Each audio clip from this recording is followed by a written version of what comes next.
నమస్కారం, సుఖీభవకు స్వాగతం. ఈరోజు సుఖీభవలో పెద్ద పేగు గుట్టు విప్పే కొలనోస్కోపీ, పెందలాడే భోజనం ఎంతో మేలు, పిల్లల్లో పాలు పళ్ళు ముఖ్యమే, యోగాతో ఆస్తమా అదుపు, ఇంకా హెల్త్ టిప్. మన పొట్ట ఒక పెద్ద సంశయాల పుట్ట. ఓ పూట ఎక్కడో నొప్పిగా ఉంటుంది, మరో పూట తిన్నది అరిగినట్టుగా అనిపించదు. ఒక్కో రోజు పొట్టంతా బరువుగా ఉంటుంది, మెలితిప్పినట్లుగా నొప్పి బాధిస్తూ ఉంటుంది. అయితే విరేచనాలు లేదనంటే మలబద్ధకంతో బాధపడుతూ ఉంటారు. పొట్టలో తలెత్తే ఇలాంటి సమస్యల ఆనుపానుల్ని తెలుసుకునేందుకు ఒకప్పుడైతే మన ముందు ఎలాంటి పరిష్కారం ఉండేది కాదు. అయితే కొలనోస్కోపీ అందుబాటులోకి వచ్చాక పొట్టలో ఆమూలాగ్రం అణువణువును నిశితంగా పరిశీలించడానికి వీలవుతుంది. అంతేకాదు ప్రమాదకరమైన క్యాన్సర్ల ఆనవాలను సైతం ముందుగానే పసిగట్టగలుగుతున్నారు. పొట్టలో సమస్యల నిర్ధారణతో పాటు వాటికి చికిత్స చేయటంలోనూ ఎంతగానో ఉపకరించే కొలనోస్కోపీ గురించి ఇప్పుడు తెలుసుకుందాం. పెద్ద పేగు క్యాన్సర్ తొలి దశలో గుర్తిస్తే చికిత్స తేలికే, ఫలితాలు మెరుగ్గా ఉంటాయి. ఆ మాటకొస్తే పరీక్షలతో ముందే గుర్తించొచ్చు, క్యాన్సర్గా మారకుండానూ చూసుకోవచ్చు. అయినా కూడా పెద్ద పేగు క్యాన్సర్ కేసులు నానాటికి పెరుగుతుండడం ఆందోళనకరం. ఒకప్పుడు పాశ్చాత్య దేశాలకే పరిమితం అనుకునేది కాస్త ఇప్పుడు మన దేశంలోనూ ఎక్కువగానే కనిపిస్తోంది. మారిపోతున్న ఆహార అలవాట్లు, బద్ధకంతో కూడిన జీవన శైలే దీనికి ఆజ్యం పోస్తోంది.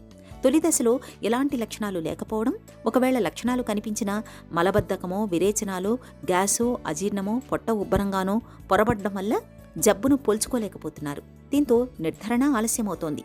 అయితే నడి వయసులోకి వచ్చాక తరచూ కొలనోస్కోపీ పరీక్షను చేయించుకుంటూ ఉంటే పెద్ద పేగులో క్యాన్సర్ ఆనవాళ్లను చాలా వరకు తొలి దశలోనే పసిగట్టొచ్చని చెబుతారు డాక్టర్లు. పెద్ద పేగుని పరీక్ష చేసుకుంటానికి ఒక ట్యూబు, ఆ ట్యూబ్ చివరిలో ఒక కెమెరాతో మొత్తం పెద్ద పేగుని పరీక్ష చేసుకునే అవకాశం ఉంటుంది.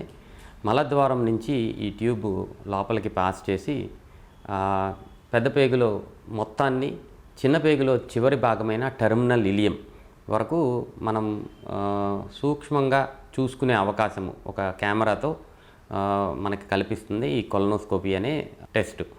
ఈ కొలనోస్కోపీ అనేది బేసికలీ రెండు రకాలుగా, most of the time patient comfort కోసం మైల్డ్ సెడేషన్ ఇచ్చి ఒక 10 to 15 మినిట్స్లో ప్రొసీజర్ అయ్యేటట్టుగా మనం చూసుకుంటాము. నొప్పి ఉంటుంది అనేది కొంతమందిలో భయం ఉంటుంది. కొలనోస్కోపీ వల్ల నొప్పి లేకుండా అండర్ సెడేషన్ చేసుకోగలిగితే షార్ట్ జనరల్ ఎనస్థీషియా, ఆ 15 to 20 మినిట్స్ మాత్రమే ఎనస్థీషియా ఇచ్చి ఈ కొలనోస్కోపీ చేసుకుంటే పెద్ద పేగు లోపల ఏ చిన్న చిన్న ప్రాబ్లమ్స్ ఉండా మనకి తెలుసుకునే అవకాశం చాలా ఎక్కువగా ఉంటుంది. కొలనోస్కోపీ అనేది మెయిన్గా పెద్ద పేగులో ఏ ప్రాబ్లమ్స్ ఉండా మనం కనుక్కోవడానికి చేస్తాం జరుగుతుంది. కొలనోస్కోపీ జనరల్గా మలంలో రక్తం వస్తుంది అని ఎవరన్నా కంప్లైంట్ చేసినా కొలనోస్కోపీ చేస్తాం. దీర్ఘకాలికంగా విరోచనాలు, లూజ్ మోషన్స్ ఎక్కువ, క్రానిక్ డయేరియా అంటాము, ఇలా ఉన్న వాళ్ళకి కొలనోస్కోపీ చేస్తాం జరుగుతుంది. రక్తహీనత, అనీమియా ఆఫ్ అన్నోన్, అంటే రక్తం తగ్గిపోతూ ఉంటుంది బాడీలో, కారణం తెలుసుకోవాలి అంటే మనం కొలనోస్కోపీ చేస్తాం జరుగుతుంది. జనరల్గా మోస్ట్ ఇంపార్టెంట్ ఇప్పుడు ఇండికేషన్ కొలనోస్కోపీకి ఏంటి అంటే 45 నుంచి 50 సంవత్సరాలు పైబడిన వాళ్ళకి ఎవరికైనా సరే స్క్రీనింగ్ కొలనోస్కోపీ అంటారు. సో ఈ స్క్రీనింగ్ కొలనోస్కోపీ అనేది ఎందుకు చేస్తున్నాము అంటే కోలాన్ క్యాన్సర్, పెద్ద పేగులో క్యాన్సర్ రావడానికి ముందు స్టేజు పాలిప్స్ అంటారు. పాలిప్స్ అంటే చిన్న కణితలు మనకి కనపడతాయి. ఈ కణితలు నెమ్మదిగా కొన్ని సంవత్సరాల తర్వాత క్యాన్సర్గా, కోలాన్ పెద్ద పేగు లోపల క్యాన్సర్గా పరిగణించే అవకాశం ఉంటుంది. సో ఇలాంటి కణితల్ని కనుక, పాలిప్స్ని మనం అర్లీ స్టేజ్లో కనుక్కుని దీన్ని తీసేయగలిగితే క్యాన్సర్ని కంప్లీట్గా మనం అవాయిడ్ చేసే అవకాశం, అలాగే కోలాన్ క్యాన్సర్ని కంప్లీట్గా తగ్గించే అవకాశం చాలా ఎక్కువగా ఉంటుంది. సో అందుకని 40 సంవత్సరాలు పైబడిన వాళ్ళ అందరిలో ఒక్కసారైనా సరే ఈ స్క్రీనింగ్ కొలనోస్కోపీ చేయటం చాలా చాలా ముఖ్యం. ఇది కూడా వన్ ఆఫ్ ద ఇండికేషన్స్గా ఇప్పుడు చెప్పుకోవడం జరుగుతుంది. కొలనోస్కోపీ అనేది పొట్ట, పేగుల్లో తలెత్తిన సమస్యల ఆనుపానుల్ని గుర్తించేందుకు చక్కగా ఉపకరిస్తుంది. ఈ వైద్య పరీక్షలో ఒక చివర్న మైక్రో కెమెరా కలిగిన ఒక సన్నటి ట్యూబ్ని ఆసన మార్గం నుంచి పొట్టలోకి నెమ్మదిగా పంపిస్తారు. దానికి అమర్చి ఉన్న సూక్ష్మ కెమెరా పేగు లోపలి భాగం ఫోటోలను తీసి దానికి అనుసంధానించిన కంప్యూటర్కి పంపిస్తుంది. ఈ ఫోటోల ద్వారా పేగుల్లో తలెత్తిన సమస్యల ఆనుపానుల్ని ఖచ్చితంగా తెలుసుకోవచ్చు. అలాగే పేగుల్లోని కణజాలం నష్టాన్ని కూడా అంచనా వేయొచ్చు. పెద్ద పేగులో క్యాన్సర్ ఆనవాళ్లను సులువుగా తొలి దశలోనే పసిగట్టొచ్చు. పేగుల్లో పిలకలు, అల్సర్లు, రక్తస్రావం వంటి సమస్యల ఆచూకీ కూడా తెలుస్తుంది. చిన్న చిన్న పుండ్లు, అల్సర్ వంటివి ఏ ప్రాంతాల్లో ఉన్నాయో ఖచ్చితంగా తెలుసుకోవచ్చు. కొలనోస్కోపీ అనేది బేసికలీ మనకి ఏదన్నా ప్రాబ్లం ఉంది అని తెలుసుకున్న తర్వాత కొలనోస్కోపీ చేయాలి అని మనం అనుకున్నప్పుడు కోలాన్ ప్రిపరేషన్ ఇవ్వటం జరుగుతుంది.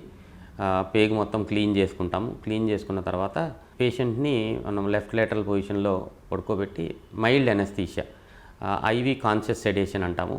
అంటే ఒక 15 నుంచి 20 నిమిషాలు వీళ్ళు నిద్రపోతారు కంప్లీట్గా.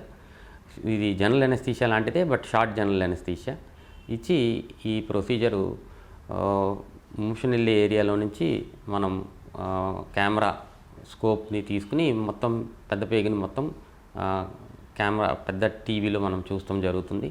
చిన్న చిన్న ప్రాబ్లమ్స్, ఏదన్నా రక్తం వస్తుంది అంటే ఎక్కడి నుంచి వస్తుంది, అల్సర్స్ ఏమన్నా ఉంటే అల్సర్స్, ఇలాంటివన్నీ మనం డైరెక్ట్గా కెమెరాలో చూసి అవసరమైతే బయాప్సీస్, ఏదన్నా పీస్ తీసి మనం టెస్ట్ చేయాలి అంటే కూడా బయాప్సీస్ చేసుకునే అవకాశం ఉంటుంది. ఈ కొలనోస్కోపీ ఇప్పుడు బాగా అడ్వాన్స్డ్గా అయ్యి మనం కొన్ని థెరపటిక్ ప్రొసీజర్స్ కూడా, ఫర్ ఎగ్జాంపుల్ ఎవరికో కోలాన్లో నుంచి బ్లీడింగ్ అవుతుంది, ఇది మనం కొలనోస్కోపీ చేసుకుని ఈ బ్లీడింగ్ యొక్క కారణం మనం తెలుసుకుని అక్కడ ఏదైనా ప్రాబ్లం కనపడితే ట్రీట్మెంట్ కూడా, అంటే ఆ బ్లీడింగ్ ఆపుతానికి మనం కావాల్సిన పరికరాలతో కొలనోస్కోపీలోనే మనం ట్రీట్మెంట్ చేసే అవకాశం ఉంటుంది. కొలానిక్ పాలిప్స్ అంటారు. ఇలాంటి పాలిప్స్ని మనం ఐడెంటిఫై చేస్తే కొలనోస్కోపీ ద్వారానే ఈ పాలిప్స్ని మనం రిమూవ్ చేసే అవకాశం ఉంటుంది. ఇలాగా థెరపటిక్ ఆప్షన్స్ చాలా ఎక్కువగా ఉంటాయి. ఈ కొలనోస్కోపీ జస్ట్ డయాగ్నోస్టిక్ చూస్తానికే కాకుండా ట్రీట్మెంట్ చేయడానికి కూడా మనకి హెల్ప్ అయ్యే అవకాశం చాలా ఎక్కువగా ఉంటుంది. కొలనోస్కోపీకి డెఫినెట్గా ప్రిపరేషన్ ఉంటుంది. కనీసం 5 నుంచి 6 గంటల్లో ఈ ప్రిపరేషన్ అనేది నడుస్తుంది. ఈ కొలనోస్కోపీ ప్రిపరేషన్కి ముఖ్యంగా డీహైడ్రేషన్ రాకుండా మనం ఇచ్చే కోలానిక్ ప్రిపరేషన్లో కొంచెం ఎలక్ట్రోలైట్స్ అవి కూడా ఉండే అవకాశం ఉంటుంది. మనం ఇచ్చే లిక్విడ్ వల్ల ఎలక్ట్రోలైట్స్ డెఫిషియన్సీ ఉండదు. జస్ట్ పెద్ద పేగు మాత్రం క్లీన్ అయ్యే అవకాశం ఉంటుంది. క్లీన్ చేసుకుని దాని తర్వాతే కొలనోస్కోపీ చేసుకోవాల్సిన అవసరం ఉంటుంది. Colonoscopy without anaesthesia, with anaesthesia చేసే అవకాశం ఉంటుంది. వితౌట్ ఎనస్థీషియా చేసినప్పుడు కొంచెం కడుపు ఉబ్బరంగా, కడుపులో మెలిపెట్టినట్టు అలా ఉండే అవకాశం ఉంటుంది. ఇలాంటి డిస్కంఫర్ట్ ఏమీ తెలియకుండా ఉండాలి అంటే కాన్షియస్ సెడేషన్ ఇచ్చి మనం కొలనోస్కోపీ చేసుకుని ఆ చిన్న ఇబ్బంది కూడా లేకుండా మనం కొలనోస్కోపీ చేసుకునే అవకాశం ఉంటుంది. So basically colonoscopy first and foremost thing ఆసన వాయువు అంటే యానస్ దగ్గర నుంచి లోపలికి వెళ్తా మనం కంప్లీట్గా పెద్ద పేగులో మొదటి భాగమైన సీకం, టెర్మినల్ ఇలియం అంటే చిన్న పేగులో చివరి భాగమైన టెర్మినల్ ఇలియం వరకు మనం కంప్లీట్గా చూసుకుంటూ వస్తాము. అక్కడ దాకా వెళ్తానికి మ్యాక్సిమం 8 to 9 minutes పడుతుంది. బట్ కంప్లీట్గా మనం ఎగ్జామినేషన్, కొలనోస్కోపీ ఎగ్జామినేషన్ చేయడానికి వెనక్కి వచ్చేటప్పుడు ఆ terminal ileum, caecum, ascending colon, transverse colon, descending colon, sigmoid colon and rectum, ఈ ప్రతి ఒక్క ఏరియాని మనం జాగ్రత్తగా చూసుకుంటా ఎక్కడెక్కడ ఏమన్నా ప్రాబ్లమ్స్ ఉన్నాయని మనం డైరెక్ట్గా విజువలైజ్ చేసి ప్రాబ్లమ్స్ని మనం తెలుసుకుంటాం జరుగుతుంది. కనీసం 6 నుంచి 8 నిమిషాలు విత్డ్రావల్ టైం అనేది చాలా చాలా ముఖ్యము. విత్డ్రావల్ వెనక్కి తీసుకుని వచ్చేటప్పుడు స్కోప్ని మనకి ఎక్కువగా ఏమన్నా ప్రాబ్లమ్స్ ఉండే కనపడే అవకాశం చాలా ఎక్కువగా ఉంటుంది. ఏ చిన్న ప్రాబ్లం ఉన్నా కానీ మనం కనిపెట్టవచ్చు. అవసరమైతే బయాప్సీస్ తీసుకోవచ్చు. ఏదన్నా లీజన్స్ ఉంటే దాన్ని బయాప్సీ తీసుకుంటాం. అవసరమైతే కట్ చేసి బయటికి తీసుకురావటం, పాలిపెక్టమీ అంటారు. స్నేర్ చేసి పాలిపెక్టమీ చేస్తాం. ఇలా మల్టిపుల్ థెరపటిక్ బెనిఫిట్స్ కూడా మనం కొలనోస్కోపీలో ఉండే అవకాశం ఉంటుంది. పెద్ద పేగులో క్యాన్సర్ను గుర్తించడానికి కొలనోస్కోపీ పరీక్ష బాగా ఉపయోగపడుతుంది. ఈ పరీక్షకు వెళ్లే ముందు కనీసం 8 గంటల పాటు ఆహారం తీసుకోకుండా ఉండాలి. అలాగే ఏవైనా మందుల్ని వాడుతున్నప్పుడు ఆ విషయాన్ని డాక్టర్లకు చెప్పాలి. పరీక్షకు అరగంట నుంచి గంట సమయం పడుతుంది. ఇది సురక్షితమైన, ప్రామాణికమైన పరీక్ష. ప్రతి ఒక్కరూ 50 ఏళ్ల వయసులో ఒకసారి దీన్ని చేయించుకోవటం మంచిది. బుడిపలేవి లేకపోతే ప్రతి 10 ఏళ్లకోసారి ఈ పరీక్ష చేయించుకుంటే చాలు. బుడిపలుంటే మాత్రం డాక్టర్ సలహా మేరకు 3 లేదా 5 ఏళ్లకోసారి కొలనోస్కోపీ చేయించుకుంటూ అవి క్యాన్సర్గా మారుతున్నాయేమో చూసుకోవటం చాలా ముఖ్యం. ఇక కుటుంబంలో ఎవరైనా పెద్ద పేగు క్యాన్సర్ గలవారుంటే 40 ఏళ్లలోనే ముందస్తు పరీక్షలు ఆరంభించాలి. కొందరికి మలంలో రక్త పరీక్ష, సిటీ కొలనోస్కోపీ, ఫ్లెక్సిబుల్ సిగ్మాయిడోస్కోపీ వంటి ఇతర పరీక్షలు అవసరమవుతాయి. హెల్త్ న్యూస్ మీకోసం.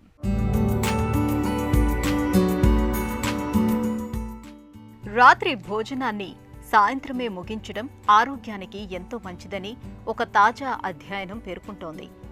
ఎంత మంచి పోషకాహారమైనా తీసుకోండి, కానీ రోజులో ఏ సమయంలో తీసుకుంటున్నాం అనేది కూడా ముఖ్యమేనని అంటున్నారు పరిశోధకులు. సాయంత్రం 5 గంటల తర్వాత మనం తీసుకునే ఆహారంతో మధుమేహం వచ్చే అవకాశాలు పెరుగుతాయని కొలంబియా విశ్వవిద్యాలయానికి చెందిన పరిశోధకులు చెబుతున్నారు. రాత్రిపూట ఆలస్యంగా భోజనం చేయటం వల్ల మన శరీరంలో చక్కెర స్థాయిలను అదుపు చేసే ఇన్సులిన్ హార్మోన్ విడుదల మందగిస్తూ వస్తుంది. అలాగే ఈ చక్కెర స్థాయిల కారణంగా గుండె నాళాలు దెబ్బతిని గుండె జబ్బులు వచ్చే ప్రమాదం కూడా ఉంటుందని అధ్యయనంలో పరిశోధకులు గుర్తించారు. ఇంతకాలం ఆలస్యంగా తినటం వల్ల బరువు పెరుగుతారని మాత్రమే గుర్తించారు. కానీ అంతకు మించి మధుమేహం వంటి అనారోగ్యాలు కూడా దాడి చేయొచ్చు. కాబట్టి తినే సమయానికి కూడా ప్రాధాన్యం ఇవ్వాలని అంటోంది ఈ తాజా అధ్యయనం. నేను రాత్రిపూట తక్కువగా తింటాను కాబట్టి నాకేం కాదులే అనుకోవటానికి కూడా లేదు. ఎందుకంటే ఇక్కడ ఎక్కువ తక్కువ కాదు, రాత్రిపూట సమయం గడిచే కొద్దీ ఆహారానికి దూరంగా ఉండాలని పరిశోధకులు చెబుతున్నారు. అందుకే ఏం తినాలని అనుకున్నా ఉదయం అల్పాహారంలోనూ మధ్యాహ్న భోజనంలోనూ తినేయాలని వారు సూచిస్తున్నారు. రాత్రి భోజనాన్ని వీలైనంత వరకు సాయంత్రంలోపే పూర్తి చేయటం మన ఆరోగ్యానికి అన్ని విధాలా మంచిదని పరిశోధకులు చెబుతున్నారు. పసిబిడ్డలో పాలపళ్ల గురించి మనలో చాలామంది పెద్దగా పట్టించుకోరు. ఎలాగూ ఊడిపోయే దంతాలే కదా అనుకుంటారు. నిజానికి పసిపిల్లల్లో పాలపళ్ల ఆరోగ్యాన్ని కూడా కాస్త పట్టించుకోవాలని చెబుతారు డాక్టర్లు. ఎందుకంటే పాలపళ్ళనేవి నోట్లో కీలక పాత్ర పోషిస్తాయి. నమలడానికి ఉపయోగపడటమే కాకుండా దవడ ఎముక వృద్ధి చెందటానికి కూడా మార్గం చూపిస్తాయి. శాశ్వత దంతాలకు అవసరమైన చోటును కూడా కల్పిస్తాయి.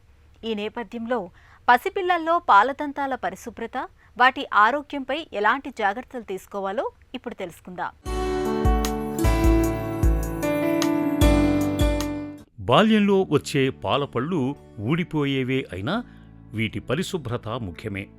ఇవి నోట్లో కీలక పాత్ర పోషిస్తాయి. ఇవి నమలటానికి ఉపయోగపడటమే కాకుండా దవడ ఎముక వృద్ధి చెందటానికి మార్గం చూపిస్తాయి. శాశ్వత దంతాలకు అవసరమైన చోటును కల్పిస్తాయి కూడా. నిజానికి తొలి దంతం రావటానికి ముందు నుంచే శిశువుల నోటిని శుభ్రం చేయాలి. పరిశుభ్రమైన మెత్తటి బట్టతో చిగుళ్లను తుడవాలి.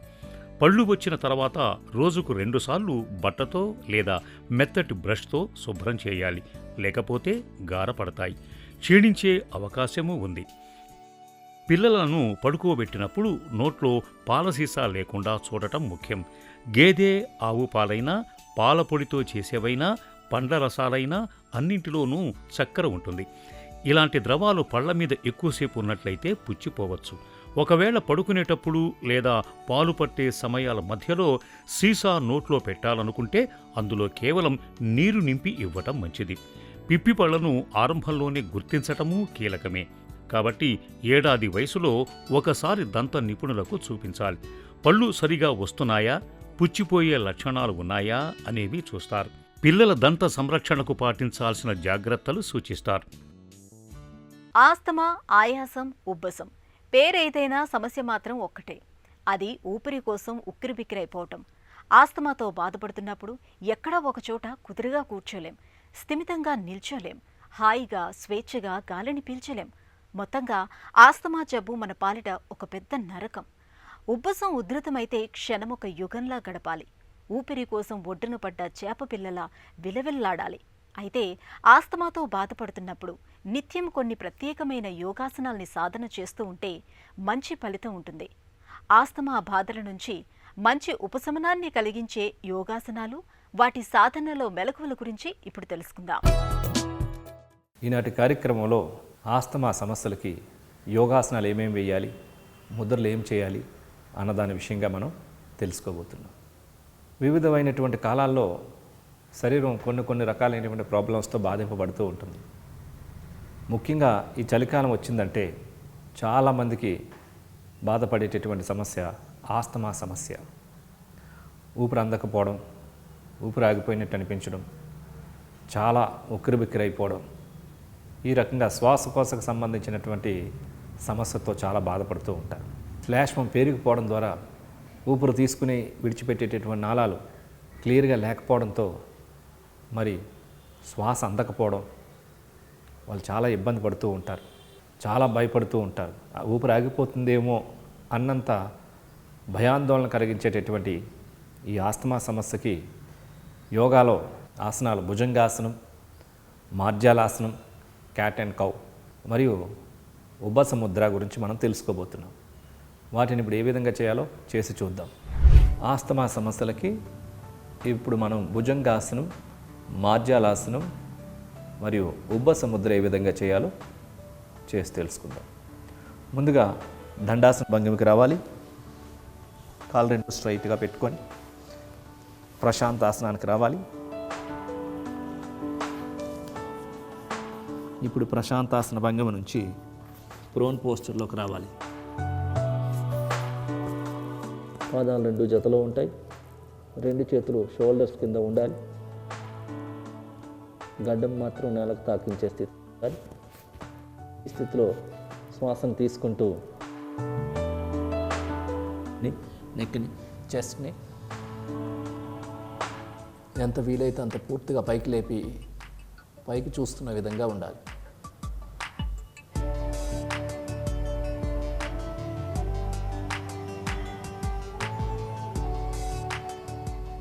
ఇప్పుడు నిదానంగా మరలా యథాస్థానానికి రావాలి.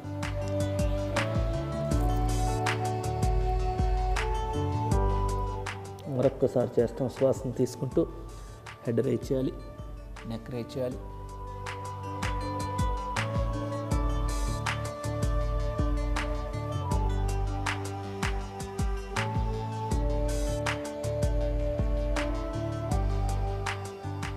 ఇప్పుడు మరలా యథాస్థానానికి రావాలి.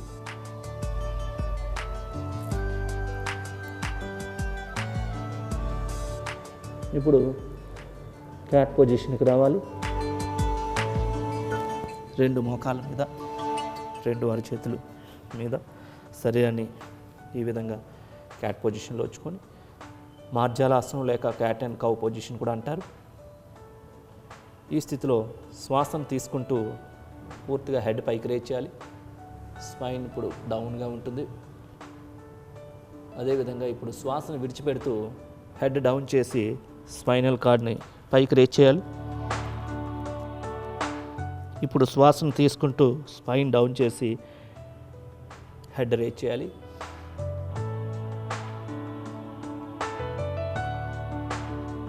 మరలా ఇప్పుడు శ్వాసను విడిచిపెడుతూ హెడ్ డౌన్ చేసి వెన్నెముకను పూర్తిగా పైకి రేజ్ చేయాలి.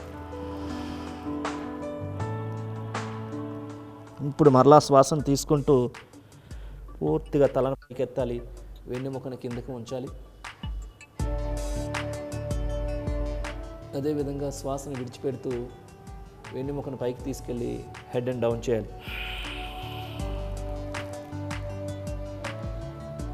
ఇప్పుడు శ్వాసను తీసుకుంటూ హెడ్ రైజ్ చేయాలి, స్పైన్ డౌన్ చేయాలి.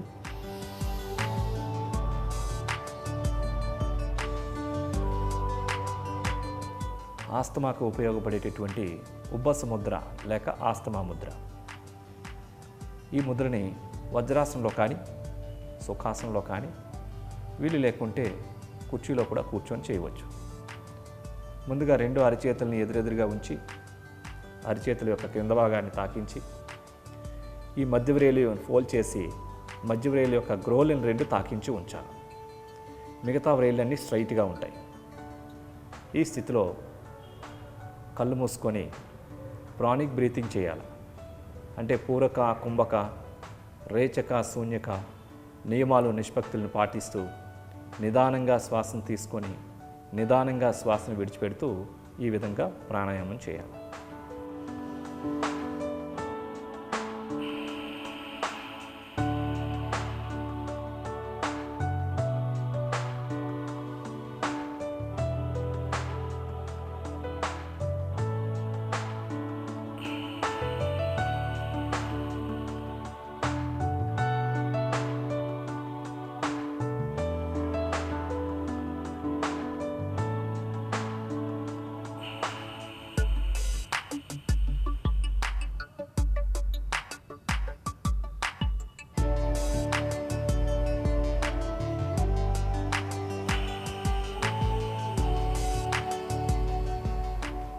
ఇప్పుడు శ్వాసను విడిచిపెట్టిన తర్వాత కళ్ళు తెరిచి ముద్రను రిలీజ్ చేయాలి.